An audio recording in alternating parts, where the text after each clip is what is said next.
All right, so what we're doing today is just a simple feeding the bees. It's springtime, so we're gonna feed the bees. I do it pretty easily with top feeders. During the fall, I'll sometimes put a bucket out and then I'll let them all eat. But during this time, this gives me an opportunity to kind of pick and choose which ones I wanna feed and which ones I don't. So I got a bucket and a half, 5-gallon bucket. It's half filled with warm water. And now what I'm gonna do is my daughter here is going to use a paint stirrer, stir it up, and then I'm just gonna dump a bag of sugar. Now, a lot of people are always, really paranoid about, oh, what's the correct ratio and blah, blah, blah, blah, blah.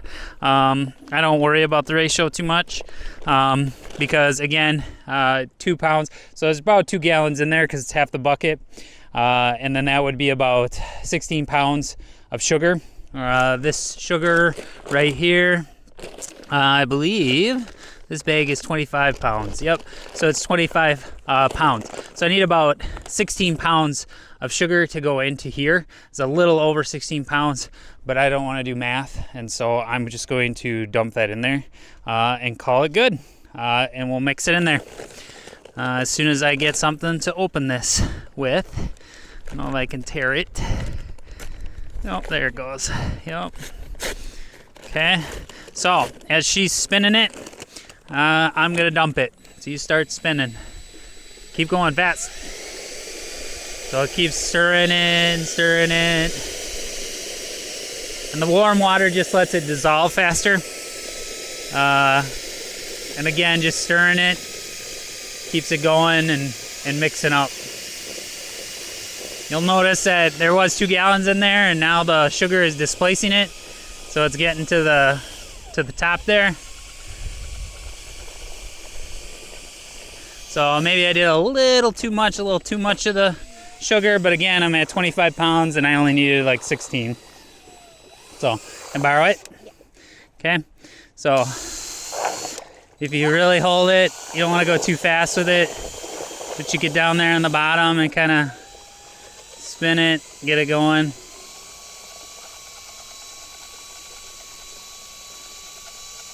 And I will add a little Be Healthy stuff. It's actually the stuff from Man Lake, but it's like a lemongrass seed kind of thing, just to get them to take the sugar water a little better. What you're looking for is you're just looking to get rid of the dissolved or the granular sugar. So once you see that granular sugar and it kind of starts clearing up, you'll know you're good to go on it.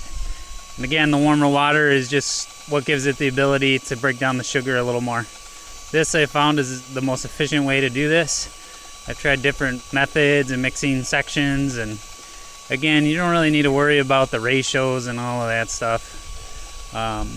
Again, you're just trying to get them sugar and you're trying to get them to bulk up for the spring. So there we go. Next thing we'll show you is putting it in the hives. So we're feeding the bees. This isn't going to be like a big inspection. All we're doing is we're going to crack the hives. We're going to take a few frames out because I want to take some frames out that have comb on them and they're just empty. And then I'm going to put some blank ones in just because I want them to build up some more wax and have some nice frames. I'm getting a package of bees, and if I can take those frames and put them in there for the package, that'll save the bees a lot of time of actually having to make new comb. So we'll just check a few of these. Usually the outside ones are usually don't have anything in them. This does, but there's not a lot of honey in there. I'm thinking the one that's in here's got way more, and then as you get more towards the middle, you're going to run into problems where that's where they're going to store their honey and pieces like that. So let's take a quick look at this one. This one's pretty light. This one they're not even done with. I'm not a big fan of the black pieces, but they do use them. I don't know. The bees just seem to not like them as much as the yellow ones for whatever reason. Now frame doesn't look like it's all done in there. So, I don't know. I might just take one out of here instead of 2. Let's see what this one looks like. And if bees are coming up like that, you know they're getting agitated. So then you spray, smoke them a little more.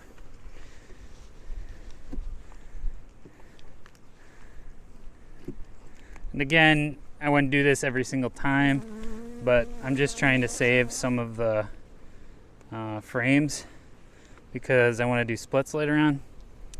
And saving these frames where the comb's all done will save the bees a lot of time. This one I might take these two because there's not a lot of resources on them and they're pretty much done.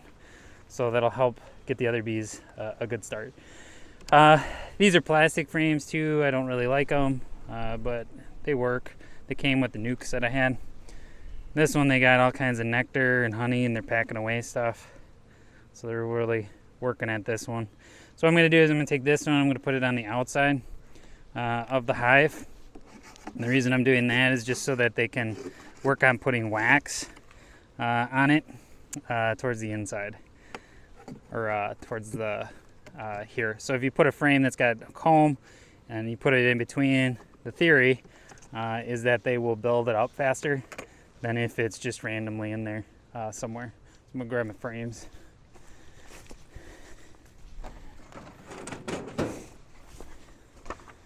So I'm going to put this blank one right in between here. So hopefully they make that nice, good new comb. And I'm going to take this one, so there's nothing really on this one. I'm going to move this one on the outside. And then I'm going to put this one in between it. So hopefully they build that up while they're getting fed and stuff. So that's really all I'm going to do for that. And keep the comb. Then I'm going to take and put one of these feeders. These feeders are the best. These need like plates in them so that the bees don't drown. These are so much better. So if I were to do it all over again, I would never use these. Just because it's hard to pour the syrup in here because the bees are in here. They end up drowning when you got the little frames in here. These, you don't worry about it at all. They're all in the inside of where the screen is and they drink from the bottom where these little grooves are. And you never have to worry about drowning bees. So in the future, always gonna buy these. So what we do with this is we're just going to put this right on top. Put that on there. Make sure it's all nice and even.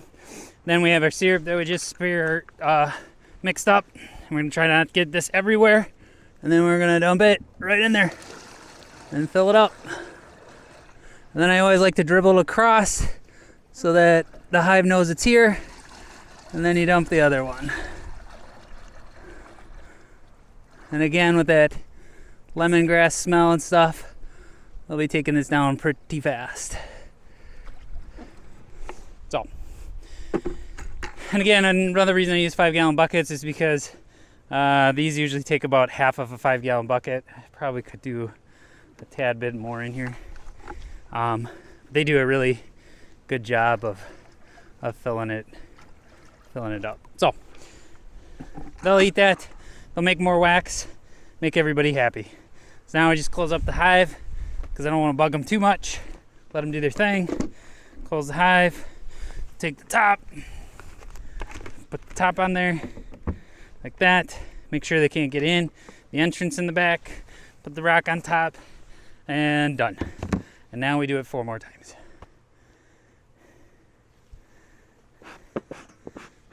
Chance. Do you want to do this one? Okay, I guess you didn't need help, but it's nice that you're here.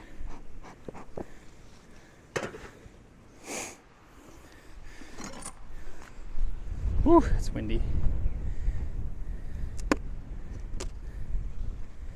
Ooh, I almost finished all the pollen patty.